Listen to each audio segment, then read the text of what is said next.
أعوذ بالله من الشيطان الرجيم. بسم الله الرحمن الرحيم. لقد كان لكم في رسول الله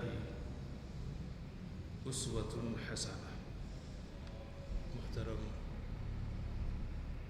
بزرگوں، نوجوان ساتھیوں،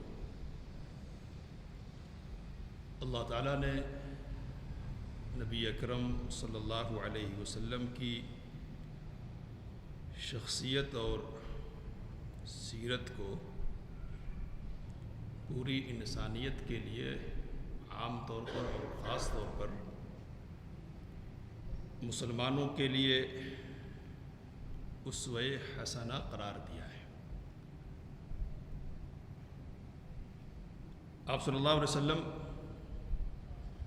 اپنی سیرت کے ساتھ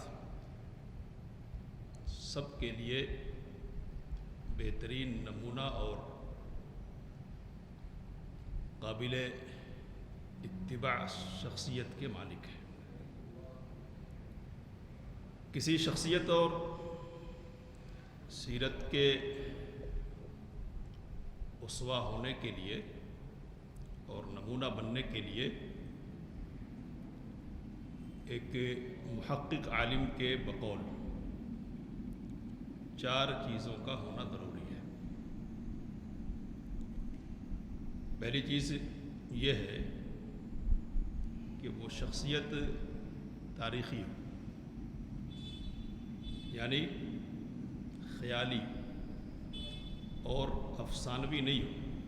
نام ہے، کچھ کہانیاں جوڑ دی گئی ہے اور اس بنیاد پر شخصیت چل رہی ہے۔ تاریخی ہو، یعنی واقعتاً اس کا وجود ہو، محض خیالات کی بنیاد پر اس کی شخصیت کی تعمیر نہیں کی گئی ہو۔ نبی اکرم صلی اللہ علیہ وسلم کی شخصیت تاریخی ہے، اور اس قدر تاریخی ہے کہ بڑا سے بڑا دشمن بھی اس کا انکار نہیں کر سکتا۔ دوسری چیز اس سلسلے میں یہ ہے کہ شخصیت کامل ہو، کاملیت پائی جائے۔ تو بچپن سے لے کر زندگی کے آخری دن تک، بلکہ آخری سانسوں تک نبی اکرم صلی اللہ علیہ وسلم کی شخصیت کامل ہے۔ یعنی ایسا نہیں ہے کہ بچپن کے واقعات معلوم ہیں، نوجوانی کے قصے غائب ہیں۔ نوجوانی کے واقعات لوگوں کے علم میں آئے ہیں، اور بڑھاپے کے واقعات موجود نہیں، یہ غائب ہے۔ نبی اکرم صلی اللہ علیہ وسلم کی شخصیت کیا اس حوالے سے کامل ہے۔ اور تیسری چیز اس سلسلے میں یہ ہے کہ شخصیت اور سیرت جامع ہونی چاہیے، جامعیت ہونی چاہیے۔ کیا مطلب ہے؟ تو گھر کے اندر، گھر کے باہر، باپ کی حیثیت سے، بیٹے کی حیثیت سے، اور دیگر جو حیثیتیں ہوتی ہیں نا، تمام حیثیتوں سے اور تمام پہلوؤں سے شخصیت مکمل ہو، جب ہم نمونہ بنا سکتے ہیں اور اسوہ بنا سکتے ہیں۔ اور چوتھی چیز جو بڑی چیز ہے وہ کیا ہے کہ شخصیت اور سیرت عملی ہو۔ عملی ہونے کا مطلب پریکٹیکل ہو۔ خیالات، نظریات بہت سارے پائے جاتے دنیا میں، اور نظریات اور خیالات پیش کرنے والے لوگ بھی بہت سارے ہیں جن کا نام انسانی تاریخ میں محفوظ ہے۔ بڑے بڑے ڈائلاگ سننے کو ملیں گے، بڑے بڑے اقوال پڑھنے کو ملیں گے، لیکن عملی اعتبار سے جھانک کر دیکھیں گے کہ ان کی شخصیت میں ہمارے لیے کیا ہے، تو پتہ چلے گا کچھ بھی نہیں ہے۔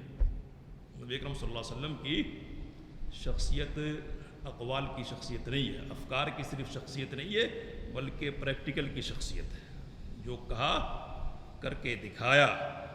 اور چونکہ اللہ تعالیٰ نے آپ صلی اللہ علیہ وسلم کو اسوہ بنایا ہے قیامت تک کے لیے، تو یہ سب کے لیے اسوہ بنیں گے، اس لیے اللہ نے اس کا انتظام بھی فرمایا۔ کیا انتظام ہے؟ تو تاریخ آپ کی محفوظ، اور یہ تاریخ ہر پہلو سے محفوظ اور ہر حیثیت سے محفوظ ہے، اور عملی طور پر محفوظ ہے۔ کس نے یہ کارنامہ انجام دیا؟ اگر نبی اکرم صلی اللہ علیہ وسلم کی شخصیت ہمارے لیے قابل اسوہ ہے نا، تو جنہوں نے آپ کی شخصیت کی حفاظت کی اس حوالے سے کہ آپ صلی اللہ علیہ وسلم کی شخصیت ہمارے لیے اسوہ اور نمونہ بن سکے، تو وہ لوگ بھی ہمارے لیے لائق احترام اور قابل محبت ہے۔ کون ہے وہ؟ تو پہلے نمبر پر صحابہ اکرام رضوان اللہ تعالیٰ علیہم اجمعین کی جماعت ہے۔ اللہ نے عجیب و غریب قسم کی محبت ڈال دی سینوں۔ کیسے چلے، کس موقع پر کون سا لفظ نکالا، سونے کا انداز کیا تھا، جاگتے تھے تو کیا کیفیت ہوتی تھی، وغیرہ ساری چیزیں، ایک ایک چیز قولاً بھی نقل کیا انہوں نے اور عملاً بھی برت کر دکھایا۔ ایک مثال دیتا ہوں، حضرت عبداللہ بن عمر رضی اللہ تعالی عنہما کے سلسلے میں یہ بات آتی ہے کہ سفر کرتے تھے حج کے لیے یا عمرے کے لیے نا، تو سفر کے دوران کبھی راستے سے ہٹ جاتے تھے، بیٹھ جاتے تھے۔ کیوں؟ تو پتہ چلا کہ نبی اکرم صلی اللہ علیہ وسلم یہاں ہٹے تھے ذرا راستے سے اور بیٹھ گئے تھے، ضرورت تھی اس لیے بیٹھے ہوں گے، لیکن نبی صلی اللہ علیہ وسلم نے ایسا کیا تھا نا، ہم بھی کر کے بتائیں گے۔ تو ایسی بہت ساری مثالیں ہم کو دیکھنے کو ملیں گی کہ صحابہ کرام رضوان اللہ تعالیٰ علیہم اجمعین نے ایک ایک چیز کو نوٹ کیا، محفوظ کیا، اور ہم پر یہ احسان وہ کر کے گئے کہ ہم بالکل قیامت کے قریب بھی ہوں تب بھی نبی اکرم صلی اللہ علیہ وسلم کی زندگی کے ایک ایک پل کو اور ایک ایک عمل کو دیکھ سکتے ہیں اور اپنے لیے اسوہ اور نمونہ بنا سکتے ہیں۔ یہ ہماری بدقسمتی ہے کہ ہم ان کو تاکتے ہیں، جھانکتے ہیں، ان کی اور ان کی شخصیتوں سے ہم کو تعارف ہوتا ہے، لیکن نبی اکرم صلی اللہ علیہ وسلم کی شخصیت کے بہت سارے ضروری پہلو بھی ہماری نگاہوں میں نہیں ہوتے، حالانکہ ہونا چاہیے۔ اگر نبی نہیں ہوتے نا، نبی ہونے کی حیثیت سے کیا ہے؟ اتباع کرنی ہے، پیروی کرنی ہے، کامیابی کا دار و مدار اسی اتباع اور پیروی پر ہے۔ اگر نہیں ہوتے نا تب بھی ایک اچھا انسان ہونے کی حیثیت سے بھی ان کو پڑھنا چاہیے تھا اور مطالعہ کرنا چاہیے تھا، اور لوگوں نے پڑھا ہے۔ نبی اکرم صلی اللہ علیہ وسلم کو جو ماننے والے نہیں ہیں نا، انہوں نے پڑھا کہ دیکھے کہ یہ کون سا شخص ہے، اس کی زندگی کی کیا خوبیاں ہیں اور کن باتوں کی بنیاد پر اس نے تاریخ انسانی میں اتنا بڑا انقلاب پیدا کر دیا۔ چند سالوں کے اندر پورے سماج اور پورے معاشرے کو اس نے تبدیل کر کے رکھ دیا، کیا خوبی تھی؟ تو لوگوں نے اس حیثیت سے دیکھنے کی کوشش کی۔ ہم تو مکلف ہیں دیکھنے کے، تو ہم کو تو دیکھنا چاہیے۔ اللہ کا فضل ہے کہ محفوظ ہے، محفوظ کرنے والے لوگ موجود تھے اور محفوظ کرنے والے لوگ اب بھی موجود ہیں۔ اب یہ تمہیدی باتیں میں نے کی اور بات ذرا ہو گئی لمبی۔ کہنے کی بات یہ کہ ایک سلسلہ 14-15 دن جو بھی اللہ کی توفیق اور مشیت سے میسر ہو، اس سلسلے میں نبی اکرم صلی اللہ علیہ وسلم کو بحیثیت اسوہ ہم دیکھنے کی کوشش کریں گے۔ یہ میرے سامنے ایک کتاب ہے، عربی میں زبان میں لکھی گئی، نام ہے الیوم النبوی۔ اگر اس کا ترجمہ کریں گے تو ترجمہ ہوگا نبی اکرم صلی اللہ علیہ وسلم کے روز و شب، دن اور رات نبی اکرم صلی اللہ علیہ وسلم کے کیسے گزرتے تھے۔ تو شروع کرتے ہیں، تھوڑی سی بات کریں گے، کہیں تفصیل کی ضرورت محسوس ہوگی تفصیل آپ کے سامنے رکھیں گے، تشریح کریں گے، نہیں تو گزر جائیں گے بس پڑھ کر انشاءاللہ۔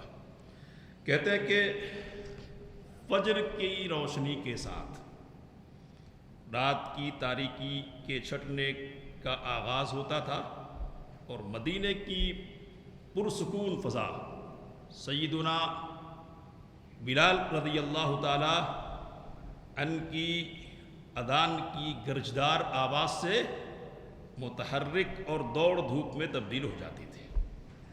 اس وقت نبی اکرم صلی اللہ علیہ وسلم محو استراحت ہوتے ہیں، یعنی نیند لے رہے ہوتے ہیں۔ رات میں لمبا قیام ہوتا تھا، اور لمبے قیام کے بعد نبی اکرم صلی اللہ علیہ وسلم کا طریقہ اور اسوہ یہ تھا کہ فجر سے پہلے آپ صلی اللہ علیہ وسلم سو جایا کرتے تھے۔ اور یہ بات تو آپ کے علم میں ہونی چاہیے کہ یہ جو سونا ہوتا تھا نبی اکرم صلی اللہ علیہ وسلم کا، یہ جسم کا سونا ہوتا تھا، دل کا سونا نہیں ہوتا تھا۔ کیوں؟ تو اس لیے کہ سیدہ عائشہ رضی اللہ تعالی عنہا کہتی ہے کہ نبی اکرم صلی اللہ علیہ وسلم سوتے، خراٹے کی آواز بھی پیدا ہونے لگ جاتی، لیکن بلال رضی اللہ تعالیٰ عنہ بلانے کے لیے آتے، بات آگے آ رہی ہے، تو آپ اٹھتے، وضو نہیں کرتے ہو، تشریف لے جاتے۔ پوچھا کہ ایسا کیوں کرتے ہیں آپ صلی اللہ علیہ وسلم؟ تو کہا کہ تنام عینایا ولا ینام قلبی، میری آنکھیں سوتی ہے، میرا دل نہیں سوتا ہے، دل چونکہ غافل ہوتا نہیں، اس لیے وضو کے ٹوٹنے کا کوئی خطرہ ہے نہیں۔ کہتے کہ اذان ہوتی، رسول اللہ صلی اللہ علیہ وسلم بیدار ہوتے، اور سب سے پہلا جو عمل ہوتا نبی اکرم صلی اللہ علیہ وسلم کا وہ مسواک کرنے کا ہوتا تھا۔ بیدار ہونے کے ساتھ ساتھ سب سے پہلا کام کیا کرتے تھے نبی اکرم صلی اللہ علیہ وسلم؟ مسواک کرتے تھے۔ مسواک یہ پاکی اور صفائی کا ذریعہ ہے، رب کی رضامندی کے حصول کا سبب ہے، حدیث اس سلسلے میں موجود ہے۔ اور پھر یہ کہہ رہے کہ پھر نبی اکرم صلی اللہ علیہ وسلم دعا پڑھتے تھے، الحمدللہ الذی احیانا بعدما اماتنا والیہ النشور۔ ساری تعریف اس اللہ کے لیے کہ جس نے مارنے کے بعد پھر زندہ کر دیا، اور پھر ایک مرتبہ اچھا مرنا ہے، پورے طور پر مر جانا ہے، اس مرنے کے بعد بھی اٹھنا ہے، کہا وَإِلَيْهِ النُّشُورُ، اٹھنے کے بعد پھر اسی کی طرف لوٹ کر جانا ہے۔ تو یہ چھوٹی موت ہے نا، اس چھوٹی موت کو یاد کر کے، ذکر کر کے نبی اکرم صلی اللہ علیہ وسلم بڑی موت کی یاد دہانی کرواتے تھے اور کرتے تھے، اور روزانہ کی بنیاد پر یہ معاملہ ہوتا تھا تاکہ دن بھر کا عمل کیا ہو، اسی روشنی میں ہو کہ مرنا ہے، اور مر کر کدھر جانا ہے؟ اللہ کی طرف جانا ہے۔ کہتے کہ پھر اذان کا جواب دیتے۔ ابھی ایک ترتیب پہ لکھنے کی کوشش کی گئی ہے، اسی ترتیب پر نبی اکرم صلی اللہ علیہ وسلم کا معمول و ضروری نہیں ہے، لیکن یہ اعمال نبی اکرم صلی اللہ علیہ وسلم کے ہوتے ہوں گے۔ اللہ اکبر اللہ اکبر، جواب میں اللہ اکبر اللہ اکبر، اور پھر پوری اذان ہوتی تھی، نبی اکرم صلی اللہ علیہ وسلم نے جیسا کہا ہے ویسا کرتے ہوں گے، اس بات کا غالب امکان ہے، تو درود پڑھتے ہوں گے، اور درود کے بعد اذان کی دعا ہوتی ہے، نبی اکرم صلی اللہ علیہ وسلم پڑھتے تھے، اور پھر آپ صلی اللہ علیہ وسلم اٹھ کھڑے ہوتے، اگر غسل کی ضرورت ہوتی تو غسل فرماتے، اور وضو کی ضرورت محسوس کرتے تو وضو کرتے، اور کبھی کبھی بغیر وضو کے ہی تشریف لے جاتے۔ کیوں؟ تو بات آپ کے سامنے آ گئی ہے کہ آپ صلی اللہ علیہ وسلم کہتے تنام عینا یا ولا ینام قلبی، میری آنکھیں سوتی ہے، میرا دل سوتا نہیں ہے۔ پھر نبی اکرم صلی اللہ علیہ وسلم 2 رکعتیں فجر کی پڑھتے تھے۔ فجر کی 2 رکعتیں کا مطلب ہے سنتیں، دو جو سنت پڑھتے ہیں نا وہ پڑھتے تھے، اور یہ جو 2 رکعتیں پڑھتے تھے نبی اکرم صلی اللہ علیہ وسلم، ان کی کیفیت بیان کرتے ہوئے سیدہ عائشہ رضی اللہ تعالی عنہ کہتے کہ اتنی جلدی پڑھتے کہ اتنی جلدی کوئی سی بھی نماز آپ صلی اللہ علیہ وسلم کی نہیں ہوتی تھی۔ سیدہ عائشہ رضی اللہ تعالی عنہ کہتی ہے کہ یہاں تک کہ دیکھنے والا یہ کہتا کہ هل قرأ فیہا بأم القرآن، نبی صلی اللہ علیہ وسلم نے سورۃ الفاتحہ بھی پڑھی ہے یا نہیں پڑھی ہے، اتنی جلدی پڑھ لیا آپ نے؟ اتنی جلدی کرتے تھے نبی اکرم صلی اللہ علیہ وسلم۔ امام مالک رحمہ اللہ کہتے ہیں کہ اس بنیاد پر میرا یہ عمل ہے کہ کبھی کبھی میں صرف سورہ فاتحہ پڑھ کر ہی رکوع کر لیتا ہوں فجر کی 2 رکعتوں میں۔ ویسے نبی اکرم صلی اللہ علیہ وسلم کا معمول اس سلسلے میں کیا تھا؟ تو نبی اکرم صلی اللہ علیہ وسلم پہلی رکعت میں قل یا ایھا الکافرون پڑھتے تھے، اور دوسری رکعت میں نبی اکرم صلی اللہ علیہ وسلم قل ھو اللہ پڑھا کرتے تھے، اور کبھی کبھی سورۃ البقرہ کی آیات پڑھنا بھی ثابت ہے مختلف مقامات سے۔ کہتے کہ نبی اکرم صلی اللہ علیہ وسلم ان 2 رکعتوں کی بڑی پابندی کرتے تھے، فجر کی 2 رکعتوں کی، اور کہتے تھے کہ یہ دنیا و ما فیہا سے زیادہ مجھے محبوب ہے، دنیا سے اور دنیا کی ساری چیزوں سے زیادہ محبوب ہے۔ کہتے کہ جب نماز سے فارغ ہو جاتے، زوجہ اگر سو رہی ہوتی تھی، جاگ رہی ہوتی تھی، تو گفتگو فرماتے، اور یہ گفتگو کیسی ہوتی؟ دل لگی کی، ویسے ہی جیسے میاں اور بیوی کے درمیان باتیں ہوتی ہے، اور اس طرح نبی اکرم صلی اللہ علیہ وسلم گفتگو کرنے کے بعد پھر لیٹ جایا کرتے تھے، لیٹتے تھے۔ سنت فجر پڑھنے کے بعد لیٹنا ہے دائیں کروٹ پر، یہ نبی اکرم صلی اللہ علیہ وسلم کی سنت ہے۔ نبی اکرم صلی اللہ علیہ وسلم نے ایسا کیا ہے، اور ابو داؤد کی روایت میں کہ جب تم میں سے کوئی 2 رکعت پڑھ لے تو اسے اپنی داہنی جانب پر لیٹ جانا چاہیے۔ تو یہ سنت نبی اکرم صلی اللہ علیہ وسلم کی۔ بعض علماء نے یہ کہا کہ یہ سنت ان لوگوں کے لیے کہ جنہوں نے شب بیداری کی ہو، تہجد کی نماز پڑھی ہو۔ نبی حضرت بلال رضی اللہ تعالیٰ عنہ دیکھتے کہ لوگ جمع ہو گئے ہیں تو آتے اور نبی اکرم صلی اللہ علیہ وسلم کو کہتے کہ الصلاۃ یا رسول اللہ، اللہ کے رسول صلی اللہ علیہ وسلم نماز کا وقت ہو گیا ہے، نماز کی ادائیگی کریں گے۔ آپ صلی اللہ علیہ وسلم نکلتے، دعائیں پڑھتے، لکھا ہے یہاں، ضروری نہیں کہ ترتیب ہو وہ، اور بلال رضی اللہ تعالیٰ عنہ اقامت کہتے، نبی صلی اللہ علیہ وسلم کو دیکھتے لوگ تو ٹھہر جاتے، اور آپ صلی اللہ علیہ وسلم کی تعلیم اس سلسلے میں یہ تھی، پہلے لوگ پہلے اٹھ جایا کرتے تھے، کہا کہ نہ مجھے دیکھو تو اٹھو. کیوں؟ کبھی ایسا ہوتا کہ اقامت کہہ دی گئی، لوگ کھڑے ہو گئے اور کسی عمل کی وجہ سے نبی اکرم صلی اللہ علیہ وسلم کسی ضرورت کی وجہ سے آ نہیں سکے، وقت پہ تاخیر ہو گئی. اب لوگ ٹھہرے ٹھہرے انتظار کرے کہ نہ جب مجھے دیکھو تو اٹھو. تو اس عمل کو ہم کو بھی اختیار کرنا ہے، امام کو دیکھیں گے تو اٹھیں گے. کہتے کہ یہ ایک بات کہہ کے میں بات آج ختم کر رہا ہوں کہ کبھی کبھی ایسا ہوتا تھا کہ نبی اکرم صلی اللہ علیہ وسلم کے سر سے غسل کا پانی ٹپک رہا ہوتا تھا، اور کبھی ایسا بھی ہوا کہ اقامت کہہ دی گئی، صفیں درست کر لی گئی، اور نبی اکرم صلی اللہ علیہ وسلم اپنے مصلی پر کھڑے ہو گئے جائے نماز پر. ثم تذکر، پھر آپ صلی اللہ علیہ وسلم کو یاد آیا کہ آپ کیا ہیں؟ جنوبی ہیں، آپ کو غسل کی ضرورت تھی لیکن آپ صلی اللہ علیہ وسلم نے غسل نہیں کیا تھا. تو اشارہ کیا لوگوں کو، او مکانکم، اپنی جگہ پر آپ رہیں، ٹھہرے رہیں، اور پھر گھر کی طرف جاتے، غسل فرماتے، نکلتے، تشریف لاتے، اور سر سے پانی ٹپک رہا ہوتا. یا جو نوٹ چڑھائی انہوں نے وہ نوٹ سنا کے آپ کو بات ختم کر رہا ہوں میں. کہتے کہ فلم یکن صلی اللہ علیہ وآلہ وسلم یتکتم هذه الامور ویتحرجها.